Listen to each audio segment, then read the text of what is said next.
Welcome to the TMZ podcast. Devin here with Branson. Like the pink? I wasn't going to mention it. I made a huge deal about it last time, and it's more of like a salmon, I would say. Can I say that I woke up and I put this shirt on. I walk in TMZ today. Harvey is also wearing pink.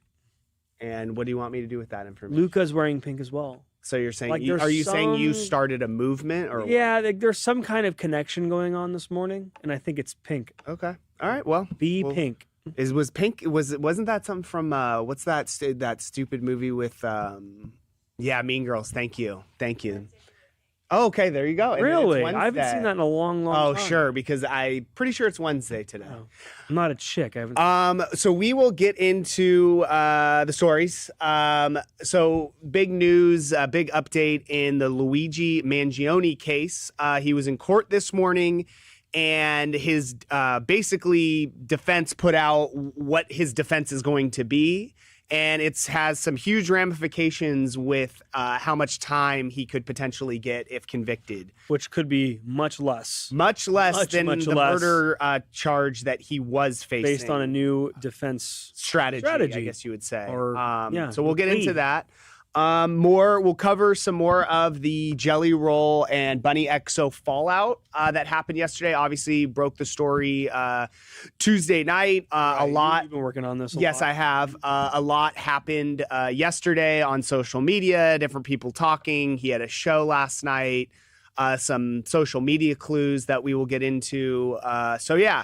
They're not speaking publicly, but their actions on social media are, very high school, actually. Leaving like breadcrumbs. It's a little high school. It is. But it's first order of business, and we'll get into it. Yes, we will. Always first order of business. We will. And then lastly, was it our favorite Australian, or was it Jacob? I didn't. Our favorite Australian. Okay, my old friend, Charlie Cotton. Miss him a lot. And he got Ted Cruz yesterday, and there's a lot going on in the world, but he asked him what he thought of Justin Trudeau and Katy Perry's relationship. It's shocking what he responded. It is kind of messed. I don't know. I kind of agree with him though. Okay. Yeah. So first order of business, Luigi Mangione. So for those who don't remember, I'm sure a lot of people do. The guy with the crazy eyebrows who killed Brian Thompson, the United Healthcare CEO. He's been in jail ever since. Became kind of a celebrity, which is kind of crazy in the day and age we're living. So he was in court today, and he was there with his legal team, and they informed the court that he plans to use an extreme emotional disturbance defense in his murder trial for killing Brian Thompson. And what the ramifications are of this is that I've never heard of this extreme emotional disturbance, EED. Mm-hmm. You've heard of EED, but not EED. I've heard of ED. I've never suffered from it. There's a lot of that. But the defense is apparently this defense can be used in New York and a few other states. And it argues that the defendant was suffering from a severe emotional disturbance at the time of the crime. So essentially what he's arguing is that something led him to leaving his house, pulling a gun out, and shooting the CEO of United Healthcare. Correct. And what the impact of this, for my notes here, is that if the jury accepts this defense, he would not be convicted of murder. Instead, it would be reduced to first-degree manslaughter. And the ramifications are obviously this guy, he wasn't facing the death penalty, but he was facing life in prison without parole. Mm-hmm. But if convicted of manslaughter, it's a much lesser sentence. You guys said it's minimum a year, maximum 15, or is that if it's first or second degree? First degree is 5 to 20.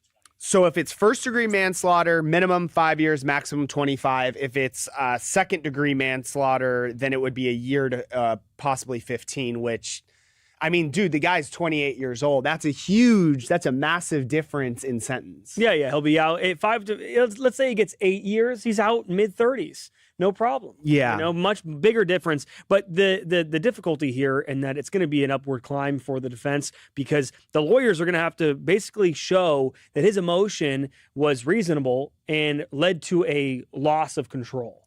Got it. And so I'm also seeing here just some of the more minute details are, I guess this can only apply to the state case. not the federal prosecution. So I don't know.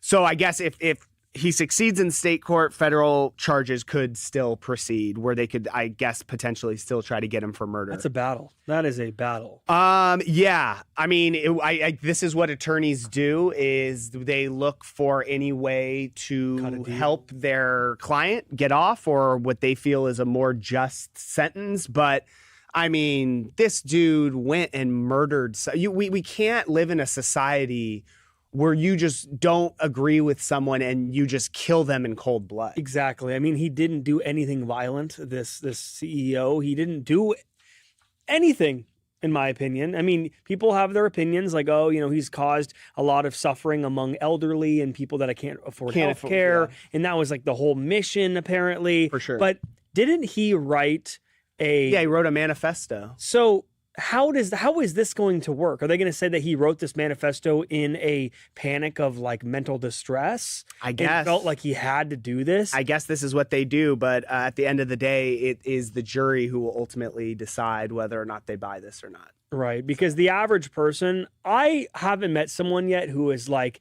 100% Luigi's innocent. So I just I know some crazy. I have some crazy friends that are like that. They legitimately feel like, yeah, good, like he's like a hero, which is just I can't wrap my. It's like a mind version that. of like vigilantism. So like it's like Batman. Like we cannot live in a society Batman. where other people will just kill people. Yeah, right. Like this we guy just cannot has do to that. be an example, because if he gets off with manslaughter, we will see this again. Yeah, it sets a bad precedent for sure. Okay, we'll get back into the more celebrity world. So I know last night, not very shocking because he filed for divorce like almost a month ago. Yeah. But Jelly Roll is currently on a big tour with Post Malone. And they had a performance last night in Toronto, Canada. And it was business as usual for Jelly Roll. I mean, it's not like he's getting a divorce. You can't technically call in sick just because your divorce broke. You know what I mean? Right. So he showed up, the big ass tour, looked like a fun show. But yeah, so he's still going on business as usual. We saw a little bit of social media stuff from Jelly Roll as well as Bunny yesterday. So Pretty quickly after this news came out. because I had mentioned yesterday on the podcast that I was pretty sure that Bunny had Jelly Roll in her bio and that he was taken out. Well, now we have screenshots, so I know for sure Jelly Roll had the lock-in key at OMG. There you go. Thank you. Right. Thank you guys with that. On her tag, which is no longer there. So This is like remove. And people shouldn't be upset about this. There's a lot of people. He posted on social media last night, him on stage, one of his clips of him performing, and all the comments were about this, saying Team Bunny, like if you're Team Bunny, and there's a ton of likes on that. So there's people taking sides now. For sure. People accusing him of several different things, him being the one that wants to move on because he's hot crap now, things like that. That's kind of the comments I saw. Yeah. This is super normal. Like a lot of celebrities are expected to like just like let things be for a while, but Jelly Roll, he's taking, you know, by the way, look at that following 2020 to now 2021. Who's that extra follow though? That's what we should find out. You're looking at one extra follower. Who did he follow? I have no idea. Another woman, we should look maybe? into it. Maybe. Never know. But yeah, so Jelly Roll, I don't know. It also seems a little like, at least on the surface, it doesn't seem like it was like a non-contentious divorce, because it's like, if you guys are still cool and stuff, I mean, I get it, you're not married anymore or together, but like I maybe would leave that a little longer. Because now you're putting out it that like I don't really like fuck with her at all anymore. And then so she posted some cryptic TikToks, which it's like all girls do this kind of bullshit. But basically it was like discussing, it was like TikToks that were like talking about unhealthy relationships. And then she had like, she posted like a hot dogs cheers with her girls, like they were toasting hot dogs. So I don't know if you have any take on deciphering what that means. Well, I'll tell you this. It's a pattern, Devin. Okay. It's a pattern with women when they get into breakups. Here we go. When there's a breakup, they typically like to post like, well, no, they're cheersing, you know, all this stuff. Like it's all good now. Like don't worry about it. And then the next day they're blowing up your phone crying all over again. So it's like they're not all good. I feel like They're not all the girls do the thirst traps. They like put out the bat signal that they're single, which Bunny also did. Kind of. She posted like an old lingerie. I talked about this yesterday though. Like you know when a girl breaks up with her boyfriend or she gets broken up with because you'll never see a story from her, and then all of a sudden I'm seeing bikini photos and I'm seeing her out with her friends drinking. Jeez, man, is this therapy? You've been through this, huh? No, I'm just saying like I know the signs. Like you can see signs. I can hear it in your voice. No, I'm not bitter about it. Have you been through a breakup where they posted a thirst trap the next day? No, I'm just talking about girls in general because there's also the guys who like you think you're into a girl or think a girl's hot, but she's in a relationship and you're waiting for that in. No, you are right. The key though is you go to their profile and you make sure that there's no photos of the boyfriend and that you clear house completely. Oh, you're looking you for delete all the photos. That is another sign. So did he delete? They didn't delete photos yet. The yet. other person who spoke out was Jelly Roll's daughter, which I thought this was an interesting take. I don't even know if we have. Do we have it in the notes? I don't even know exactly what she said. But essentially, she's like, by the way, she posted on TikTok and was like, by the way, I'm not going to be commenting yet about the news. And I think it's like gross that like all these people are so into my family's business, like focus on your own family. It's like, dude, Jelly Roll's daughter, it's like your dad is so famous and huge celebrity. Your stepmom is also very famous. Like, of course, people are going to be into the story and are going to be talking about it. Yeah.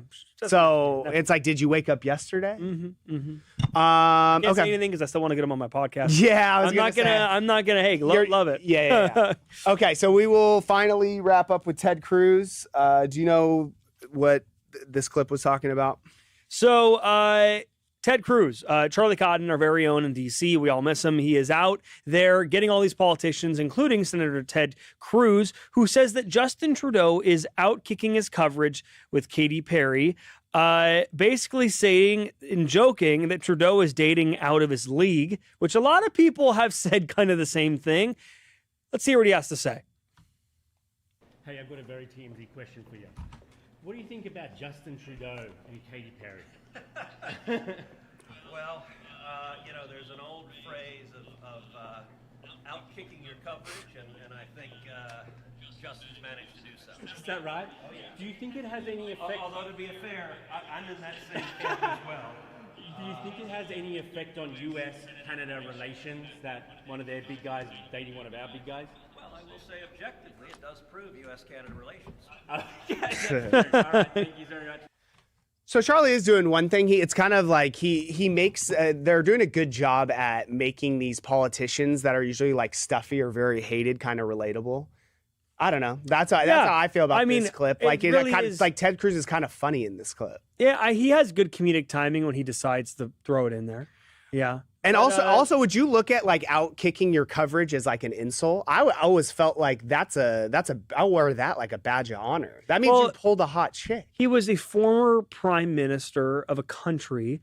I don't think that she's out of his league. If we're looking at strictly looks wise, maybe a few years ago when Katy was like in her prime. Oh my God. Have you seen Katy Perry? She looks great. She looks great, but I'm just saying. She's way more famous. He definitely outkicked his coverage because she's way more famous than him. She's probably richer than him, and she's a smoke show.